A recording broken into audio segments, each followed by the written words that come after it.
దారి ఒడ్డున దాని ఇల్లు చిన్నదాన దానిమ్మ పండు లాంటి ఒళ్ళు ఒలదుకు చూసినాడా వైరాజు వలసి వలసి భ్రమించినాడా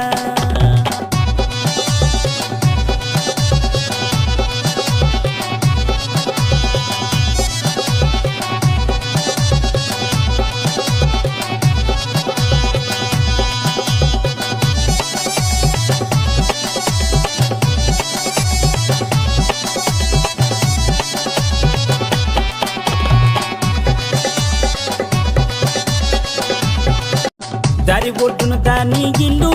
చిన్నదాన దానిమ్మ పండు లాంటి ఒళ్ళు ఒలదుకు చూసినాడా వైరాజు వలసి వలసి భ్రమి